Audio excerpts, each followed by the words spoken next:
Hello ladies and gentlemen, yes, it's Roy Potter, and I'm out here at an outdoor location because, well, I think it's kind of nice. It's the 1st of October. It's kind of chilly, a little bit of breeze here, and we have ducks and marsh and a pond. Out there you'll see, it's kind of hard, but there are coots out there, there are mallards, there are geese, and it's just a nice place to come. So I thought what I had to say I should probably say here. And I kind of like moving around a little bit and pointing out things. It's kind of a good thing. So what's the issue today? Well, for a long time I've called upon President Trump to do certain things. And of course, you know, I'm just a small, very insignificant voice. And sometimes I wonder, like today, I didn't even know if I should do this, because there's always that possibility that people will think that you're presumptuous or that you have some, you know, grand illusion of yourself. But it's really not that. It's because I believe in the principles of the Republic of the United States of America, which are in fact built upon some of the greatest moral and legal lessons in mankind's history. It wasn't something that we did overnight. It's not perfect. There are a lot of difficulties, and I'm not going to get into all of those points right now. But I did feel that it was necessary for me to speak my mind on the issues that I'm going to hear. Our nation is in trouble, and it's in trouble because we lost our way. We're allowing our young to be taught things that are contrary to the perfect law of liberty and are actually the cornerstones of a tyranny. And this has been going on for at least 3 decades, and actually longer than that. It was piecemeal until then, and then it became almost the type of thing that you can't get away from no matter where you go. And some of these would be considered old-fashioned, the things that I'm going to say, or possibly even detrimental to certain so-called small groups. But when did we feel, when did it change that the good of the whole is somehow defined by what we do for the few? Now I realize there's a Christian point of view, you know, you leave the 99 to go find the one lost one. But you don't do it by giving up your principles. During history, a lot of empires and societies, etc., that have believed that theirs was the only way, yes, they did what they did in tyrannical ways, authoritarian ways. You know, you think our way or we're not going to let you think at all. And that's not right either. But there are some basics, and I feel, of course, that our nation has abrogated just too many of those. So I'm not here to give a whole list of them, but I am here, and I doubt that President Trump will hear this, but I want to bring out some things.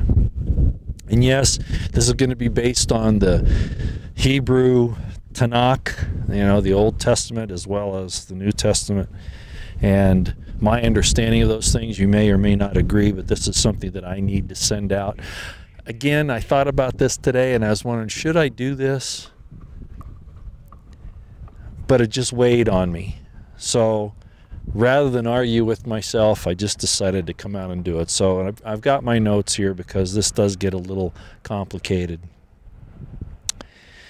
I did a video a while back, and I talked about, this has been quite a while ago, King David. He did something that he wasn't supposed to do. I'm not talking about the incident with Bathsheba. That was definitely bad as well. But there was another incident that he took part in, which I've mentioned, and it was that he decided to count Israel, which was forbidden in the scriptures. It's forbidden to count Israel. And he did it anyway.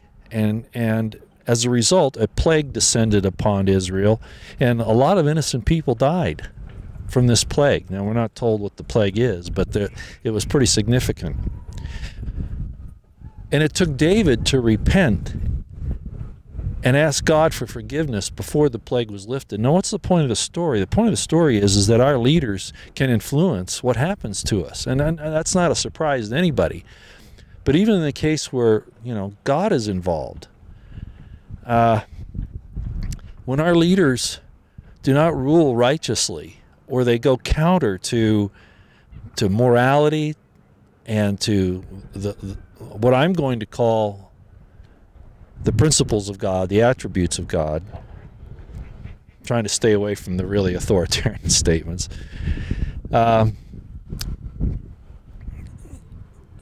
empires and societies fall apart. Destruction, death.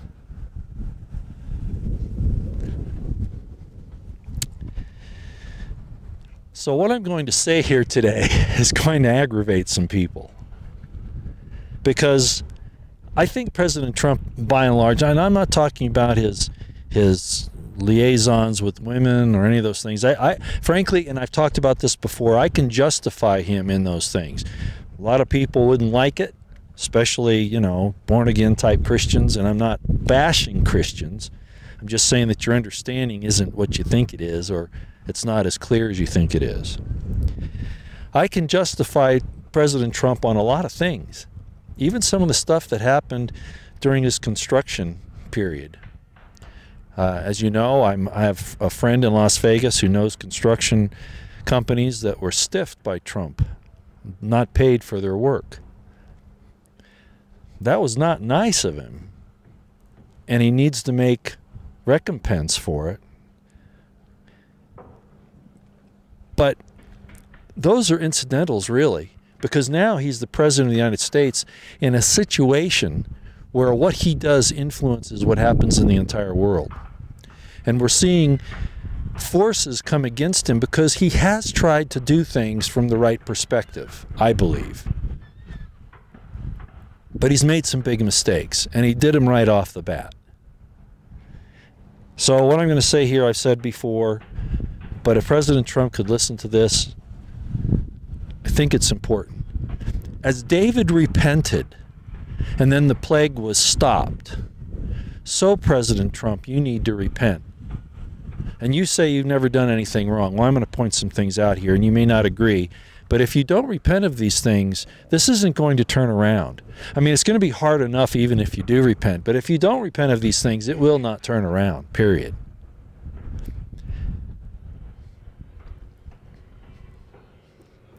Moloch sacrificed children,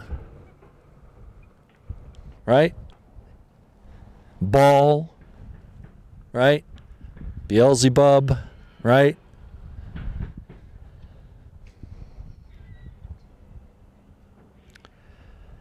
There are other false gods, and there are other names for the devil.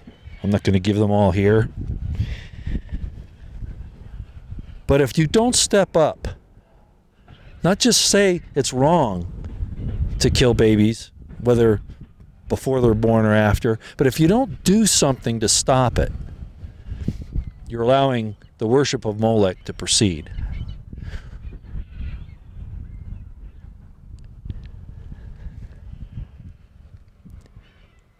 And it will destroy us. In that same vein, what has given rise to all of this? Well, Isaiah talks about the evil men sacrificing the children under the rocks, and that they would be revealed. This is a serious problem in our society. And it's one thing when it's done in secret and you can't find out about it, but it's another thing when you know it's happening. Like the situation in San Francisco when they were taking the babies out and then keeping them alive for their organs and then killing them at some point in time. President Trump, you can't permit this. To allow it to occur is destroying our nation.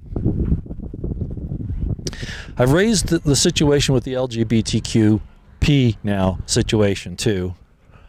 And I know it's a touchy subject. Politically correct, it is not to call it a problem, but I'm going to do it.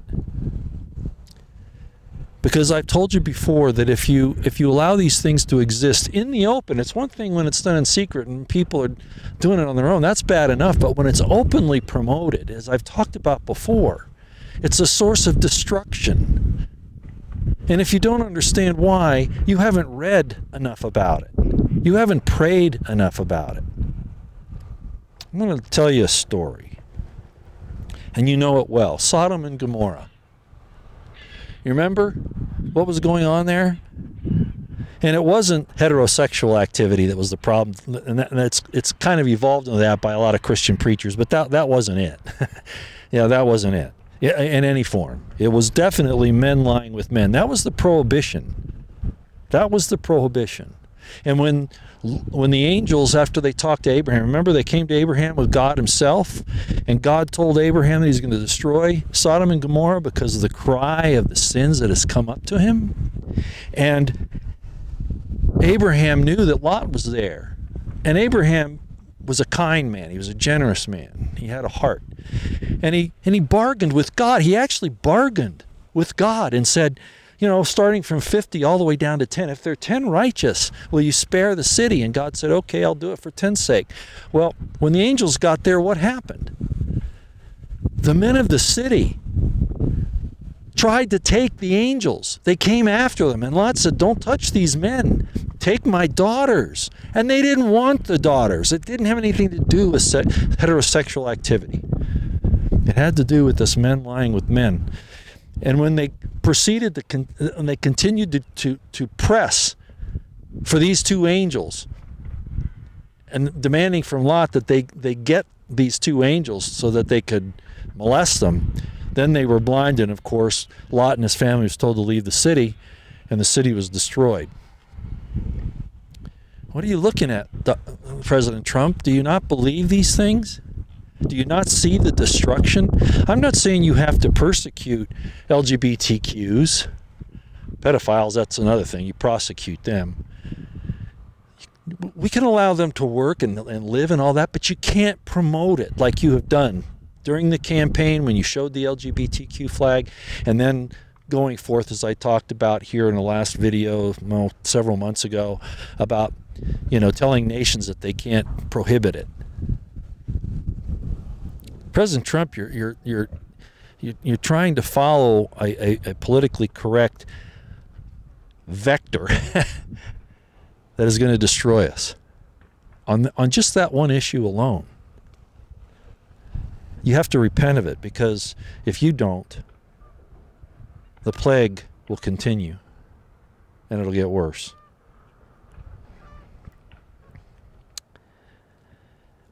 Isaiah talked about this situation as well.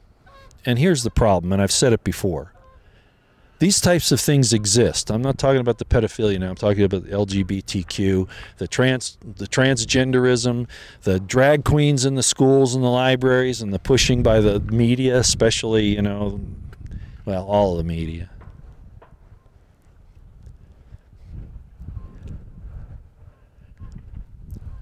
Isaiah said, their sin is as Sodom. He's talking about the last days. He says, their sin is as Sodom. And what is that? They hide it not. Did you hear that? Wickedness is done in secret. Evil is done in secret. And when it's done in secret, it's bad enough. But when it comes out and it promotes itself into the body politic, into the society, when it promotes itself as the LGBTQ thing has, guess what? They refuse to hide it anymore. They want it to be in the open. Their sin is as Sodom. They hide it not. It's open for all to see. It was bad enough when it was done in secret, but in the open now they're defying everyone, and they're saying, see, we're going to do this. And we're going to teach your kids. We're going to influence your kids. We're going to influence other people. There's another side to this, President Trump, and it's this. Their sin is as Sodom, they hide it not. The leftist Marxists have slowly been coming out and showing what they really are over the years. And right now, during your presidency, you've done a good job in exposing them. You're showing what they are. But President Trump, there's another side to this too. Thank you for exposing them, but you have to act. I've heard that, you know, and I don't know how true, as Alex Jones says, that McCabe has been indicted. I don't know how he would know that and who authorized him to say it, but I'm not going to believe it till I see it. But regardless, action has to be taken against these people because justice cannot rob mercy. And if you don't know what I'm talking about, ask your son-in-law. Look, the entire leftist Marxist communist authoritarian dictatorship is now exposed, a lot because of what you've done, but also because they don't fear anymore. Whether because, you know, they figure they haven't got any choice, or either because they think you're a paper tiger, or that they've infiltrated the institutions and the organizations well enough now that they have nothing to fear. Whatever it is, the fact is they're out there in force pushing these things, actually committing crimes, sedition, even treason. But the worst part of it is, it's a plague, President Trump. I believe it's partly because, yes, I know you're not in their circle. At least that's the way it's been presented, and I hope that's the case. But it's also a plague because you did something by promoting the LGBTQ thing that brought this to fruition. It opened the gate, President Trump. Can you go back on it? No, probably not. But you need to ensure yourself and everyone else, and God in particular, that you're never going to promote that again in any way, shape, or form.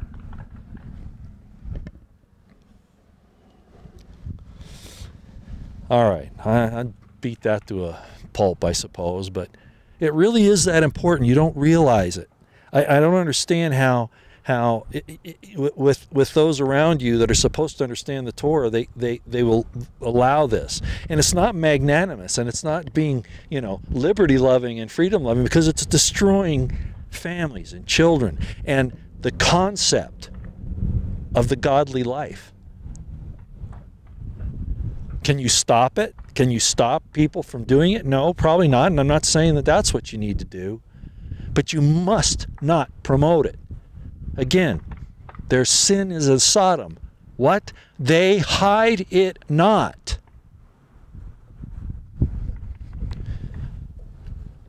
Done in secret's bad enough. Promoting it out in the world, you're destroying us, President Trump. You're helping that destruction to happen. And it's that serious.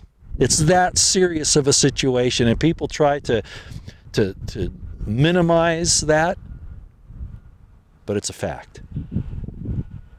It's destroyed every society it's ever gotten into when it's gotten out of control.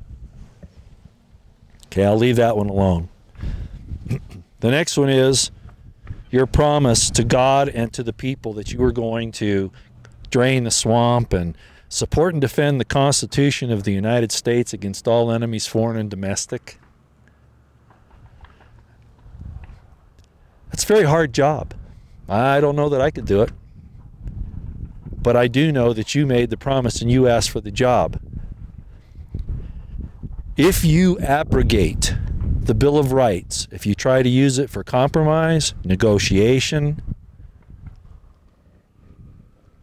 tit for tat, you trade me for this and I'll give up on that, and it involves constitutional principles, especially the Bill of Rights. Again, you're doing what David did. You're doing basically the same thing that he did. You're numbering Israel. And worse, you're lying with Bathsheba. You're killing the captain of your guard to take his wife. Do you understand the parallels? Do you see the parable? The Bill of Rights are inviolate. It is a contract in the Constitution between the federal government and the people that the federal government will protect those rights because they are God-given rights. They didn't give them to us. We demanded them, and God demanded that they be given, and it was put in the Constitution as a contract. And acts of Congress cannot abrogate those rights. Look at Marbury versus Madison. But more than that, it's your right and duty to protect and defend it.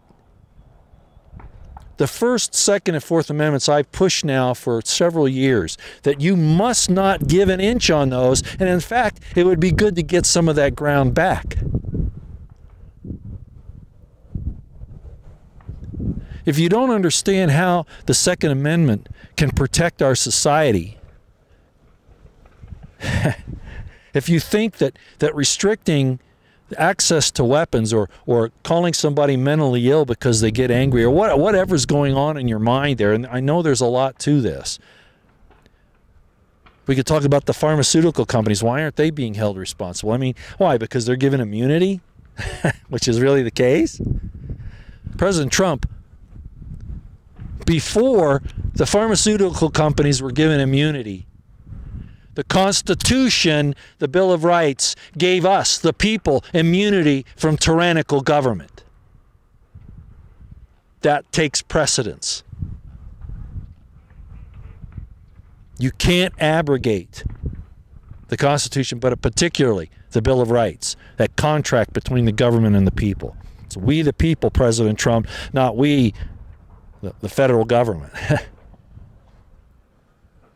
So what I'm saying is, you must not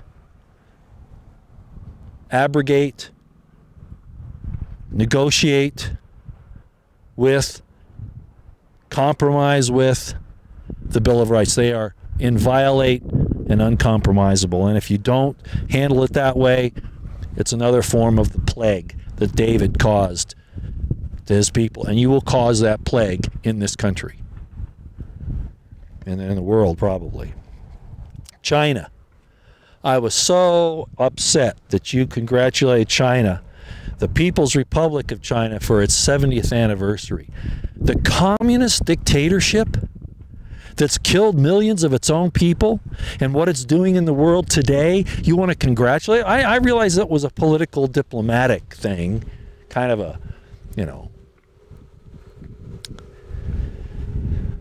necessity in some ways, maybe a formality. We cannot shake hands with the wicked, President Trump. And yes, I know you're trying to keep diplomatic channels open, but there was another way to handle this. You remember after you got elected, about 3 days after you were being interviewed, and the interviewer, I don't remember who she was, she said to you, well, what are you going to do about the Clintons? Are you going to prosecute them? Are you going to prosecute the Clintons? And what was your answer, President Trump, after promising that you were going to go after these criminals? You said, oh, no, you know, they're good people. What? How could you say that? What your response should have been was, like you've done on so many other things, we'll see how things work out. We'll see how things work out. But to say that they were good people, that's when I first became suspicious of what your real motives were and are. And then we look at China. You want to congratulate China for what it's done over the last 70 years? With the help of the CIA, I might add, which you don't want to talk about. Well, what you could have done is just not said anything at all. That's what I would have done. Why did you have to say anything? You certainly shouldn't have congratulated the People's Republic of Communist China. That was over the top. As bad as saying that the Clintons are good people. President Trump, you're bringing a plague upon us. You're not getting us out of this. And you're not going to succeed restoring America to what it was supposed to be if you continue down that path of these things that I'm talking about today. Okay. Now just a side note, there was just came out today, I think it may have been yesterday, about a Bush advisor, someone who had been in the Bush White House, said that because of your statements about a possible civil war, that you should have the military stripped away from you, that you should not be left in command of the military, be the commander-in-chief anymore. Well, of course, that would involve removal of one sort or another. I don't know what else they do. But how many of us who have been in the military have asked you to activate Article 2, Section 2? A lot of us out here are waiting for that. Okay, maybe you can't see your way to do that right now, but this I will say. The fact that this Bushite said that you should no longer be commander-in-chief of the military and that you should be stripped of any possibility of commanding the military. Do you realize what they're saying? They're shaping the battle space, the battlefield. They know what's coming. Do you realize that?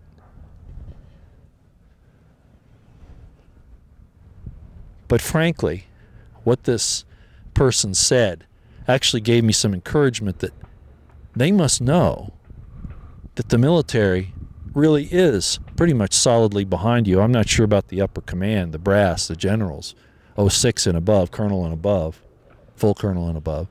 But I think they realize that you probably still have a lot of loyalty in the military, and I have not seen that firsthand. Not just because I've been out of it for a while, but because of some other factors. But because of the institutionalization of political correctness and all of these other things that have been happening for the last few years. But they must sense that the military is behind you. That gave me some hope.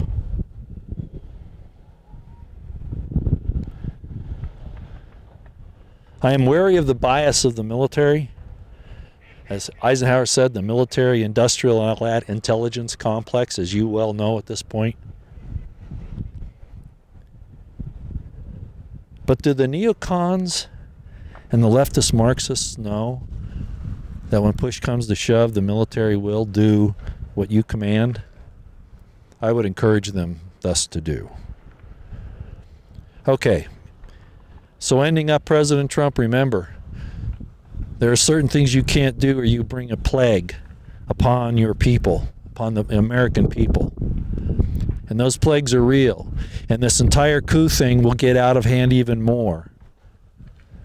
Oh yeah, it'll give the leftist Marxists some ammunition to accost you and accuse you. But are you going to be on God's side? You say you are. Are you going to be on God's side and show it to him and to the people? Or are you going to bow to the accusations of the leftist Marxists that represent truly, for lack of a better name, Lucifer or Satan? Is that where you want to go? Choose you this day whom you will serve, President Trump. Mammon or the Lord. That's all I got. So as I walk back to turn the camera off, enjoy this here. I'm actually getting a little chilly. I took my jacket off, but now it's getting chilly. So everybody, sorry that took so long, but I thought it was necessary to go through all that.